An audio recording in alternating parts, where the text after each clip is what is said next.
catégories d'OPC sont à la disposition des trésoriers d'entreprise pour investir leur liquidité.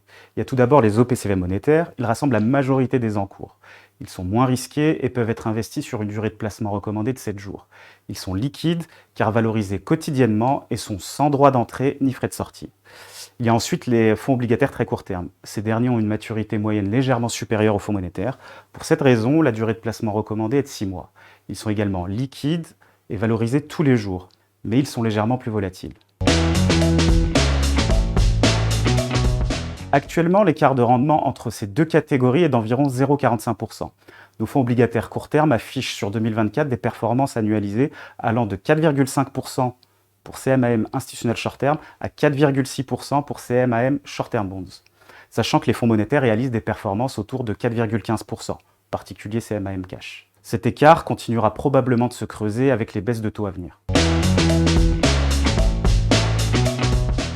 Le cycle de baisse de taux s'enclenche. En juin, on s'attend à une première baisse de 0,25% de la part de la Banque centrale européenne. Puis des baisses de taux successives pour passer d'un taux de dépôt de 4% à 3% d'ici le début d'année prochaine. Dans cette hypothèse, les fonds obligataires courts devraient tirer leur épingle du jeu. Contrairement aux comptes à terme et aux autres produits bancaires, les OPC font l'objet d'une valorisation des actifs au prix de marché.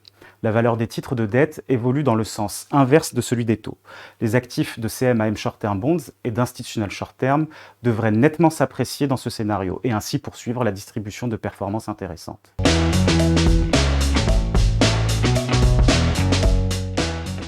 Il n'y a pas de différence en termes de règles de gestion. Les fonds monétaires euro ou dollars sont soumis aux mêmes règles et contraintes réglementaires. Seule la devise des titres change. Nous avons surtout une différence au niveau du rendement. L'écart est d'environ 1,5% en faveur du dollar. Cet écart devrait rester à peu près constant dans le temps, la Banque centrale européenne ne pouvant pas trop s'écarter de la politique monétaire de la Fed. L'enjeu étant de maintenir une parité euro-dollar à peu près stable.